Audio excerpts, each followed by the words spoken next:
Assemble kami dito sa Calamba, Laguna. Boy!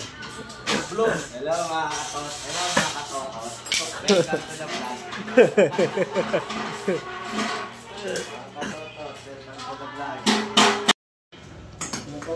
Ang lagay dyan, boy? Ito, pinag-usapan natin kahapon, button hole. Ano to, 5 thread, ha? Ay, yung subject bukas.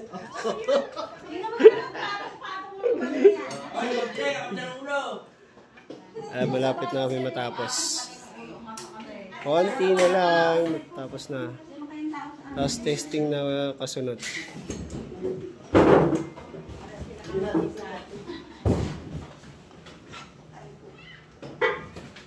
Nandiyan na sila nag-aantay. Sila magte-testing ng mga makina. Sa kanila namin ito i-demo isa-isa. Melber, okay ka lang dyan? Tama ka to, dati namin kayo.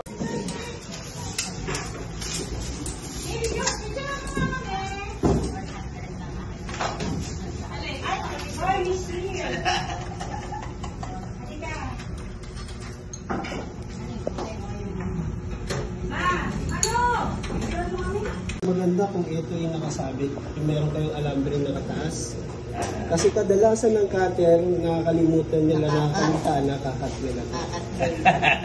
Number 1 po nagiging sakit nila yun, nakakalimutan, natatabas to. Kaya ang advice namin, meron kayong alambre na kasabit yung wire. Yung moving siya, yung gumawa ka ng bilog na nakakapaglaro. Yung moving na i-attract sa bante yung sumusunod. Saka yan, lagi sa table nakalagay. Opo. Tapos, ito naman po sakaling mapurli yung blade nyo. Tanggalin nyo to. Ito yung... Stop! Stop! Ano pa? Wala, may spare na blade. Hindi. Ito ma'am yung tanggal ng blade. Ayan. Dito. Pero mas pag magpapalit kayo nito, tanggalin nyo muna sa saksak. Kasi baka mamaya mapindot nyo to, madisgrasya yung kamay nyo. Ito lang naman babaklasin dyan. Ito, tsaka ito. Tatanggalin nyo yan para mabuti ko yung blade. Tapos itong blade may baligtaran to ha.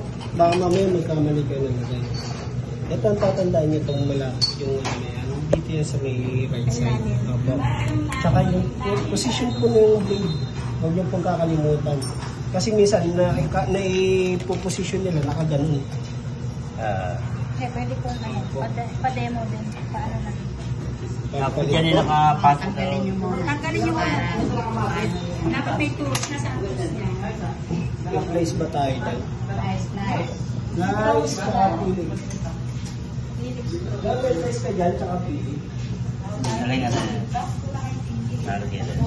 Damay niyo po, matalas po. Taras yan. Balik po yan. Yes, ha? Magat pala. May gulong naman po yan. May gulong po may hirapan. Malambot lang naman yung May gulong. May gulong po kasi yan. Ayan, may nagpapa-shoutout nga pala si Dudski TV.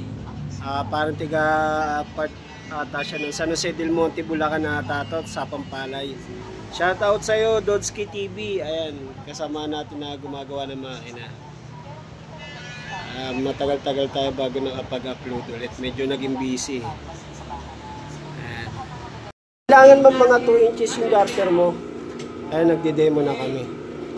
Yung garter kasi niyan, ibibasting mo muna eh. Ngayon, babatakin mo yung garter. Pag tinahi mo, sinala mo dyan, tinahi mo, dun siya magkakaroon ng shilling. So wala kasi tayong garter kaya hindi natin may demo sa inyo na maayos. Bakit siya nagdidikit? Hindi pa tumayo? Maghiwalay din po yan. Magsasawa rin yung dalawa na yan.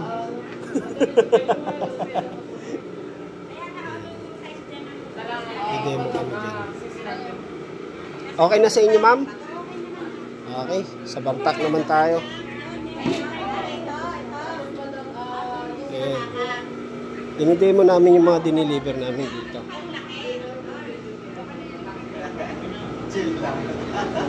Mr. Tomba! Okay ka lang ba? Ayan. Tiga Tomba ng trade stand.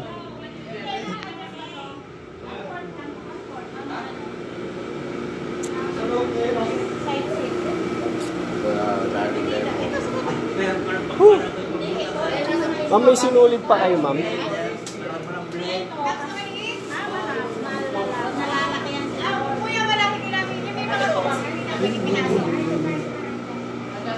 Ma'am, may i-ano lang din ako sa inyo dito. Konting ano lang. Ito, ma'am, isa bobbing case. Yan, pag naglagay kayo ng sinulid dito, huwag niyong hihilahin na mahaba yung katulad sa high speed na ginagawa natin. Gawin hilahin mga ba? Kailangan yung pasobra mo lang dito is 1 inch. Kasi pag inabaan mo yung pasobrang sinulid dyan, kakainin na rotating hook, mag-i-stack up. Kaya ang advice lang namin dito, wag po kayo magpapahaba ng sinulid. 1 inch lang palagi yung yung spacing. Kasi pag yung space niya sa buttonhole po. Kasi pag hinabaan mo yung sinulid nito, ang magiging cost niyan, kakainin siya ng pag mga ganyan kahaba, kakainin niya ng rotating.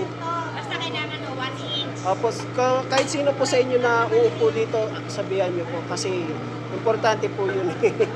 Yung kasi minsan nagiging problema nila, bumubuhol yung sinulid sa ilalim. Nag-i-stack up. Pero depende pa rin sa tela naman pag matigas kasi. Parang hindi. Dapat mag-blade. Kitang ko naman.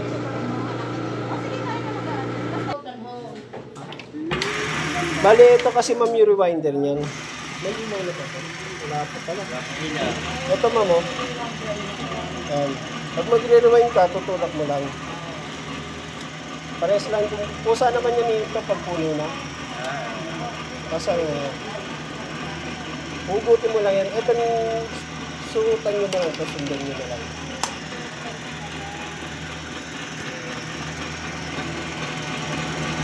Ito lang naman yung sa rewinder niya. Wala siyang I-guard, wala na po mga I-guard kaninitan yan eh. wala din siyang pindaw. Meron po, hindi lang namin na ikabit, kakabit ko Alam muna. mo, itong pinakamahal. Itong Laser? pinakamahal na English. Wala po eh. Tapos ano lang to, isang tapak lang to. Kaya pakita ko sa inyo yung tahi. Kasi yung backbed, yung backbed na ginagamit ko. Ma'am, halimbawa ipupwesto mo siya, didiinan mo ng konti para bumaba yung pata. Ayan, didiin mo. Kung ano saan banda mo siya ibabatak, titignan mo yung unang bagsak ng karayom. Tapos isang diin lang to. Isang diin na...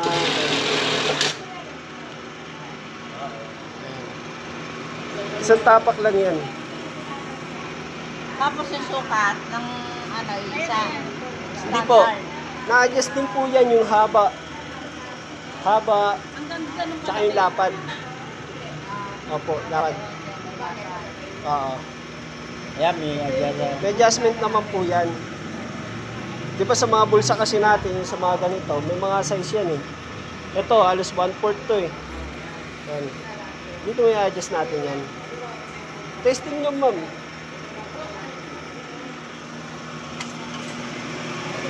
So yan ay nakaset na sa anong size? Ayan po, sa 1/4. Yan, taas din mo. Angat. Yun. Ilan niyo po. Yan. Hindi ba masyado ang karayong pag hindi lang gano'n? Hindi po.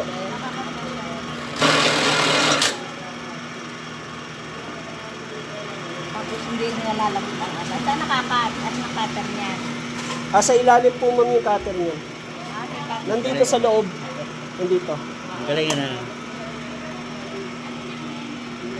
Parang magurol pa nga eh. Hmm. Parang magurol pa yung cutter. Adjust lang sa tension lang to. Ito kasi sa blade to. Ah, sa Ah.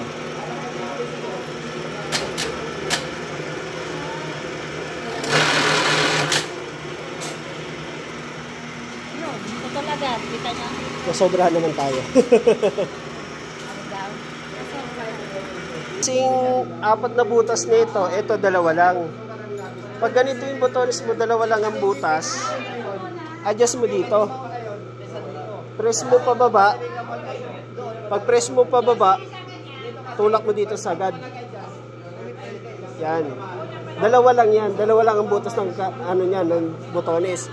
Ngayon, kung meron kang apat na butas na, pag apat naman yung butas ng botones na tatahiin mo, press mo to, lagay mo dito sa 3. Pero pag dalawa lang ang butas, dito mo lang siya sa gilid. Ngayon, saksak natin. Pag magsasalang ka ma'am ng botones, kailangan diretso to. Hindi pwede nakatabingi, hindi pwede nakaganon. Kailangan pantay siya, diretso mo lang yung botones. Ay, nakadiretso. Tapos, isang tapak lang din to. Pag tapak mo, isang diin lang, isang diin na tapak. Ay, hindi pa pala nakagayon. Ayan. Oh! Ayan, pati na ilalim. Galing. Ganun din. Parang isang kamay din. Ayan, isang butas. Kaso, Basta isang yapak lang naman din. opo.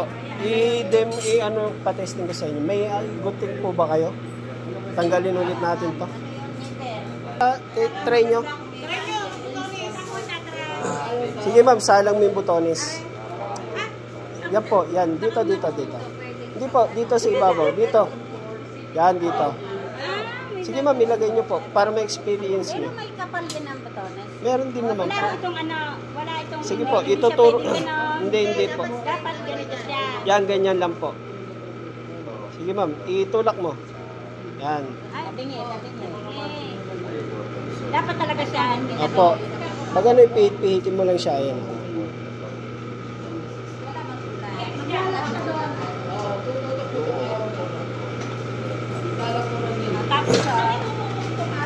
Tapos ang huya pa na. Salon nyo ma'am yung tela. Ayan, para may kulay. Yan. Opo, tapos isang tapak na diin lang. Halimbawa, ang Sige po, itapat nyo po. gigita ko sa dalawang buta. Ay, gigitnan nyo ba? Hindi, halimbawa, ang lalagyan ko. Sige po, itapat nyo lang po yan. Ang lalagyan ko. Itapat nyo lang po. Sa gitna ng dalawang butas na yan. Opo. Tapos, Isang diin na tapak. Angat pa. Yan. ay, hindi pwedeng dito yan. Opo, kasi magko-continuous takbo tayo. Ayan. Kailangan pag natapakan ng maliit, tatanggalin agad. Opo. Doon naman, Ganun din naman halos. ganun din. Yun na ha. Tapos isusuot din. Opo. Sige nga, isuot mo nga, Mars. Ayan, bali tinuturuan namin sila, ma'am. Ayan, dinidemo namin sa Lusot nga, kanila. lusot. Okay na. Pumasok. Sabihin nyo, sineset din sa malaking baton. Hindi mahaba din ang ano. Yan yun ang pangalan.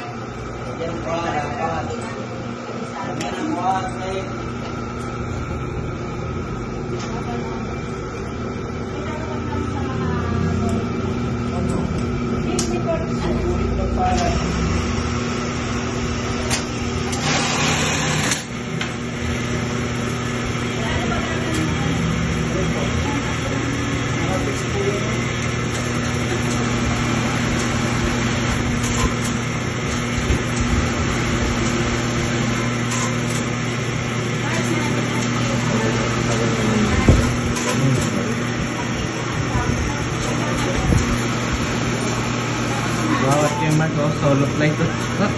Wala ako audience. Asa ba naman ang counting kwan? Meron po yan, may kasama. Ayun. Para alam ko sa isang karaya. Kuya, pag testing nyo naman sa... Kaya nga maganda kung may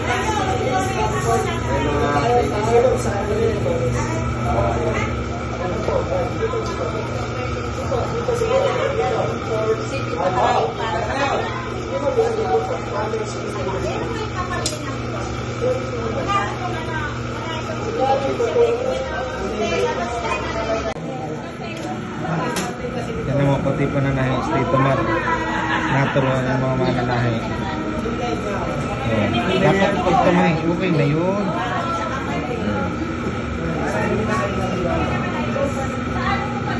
Apa?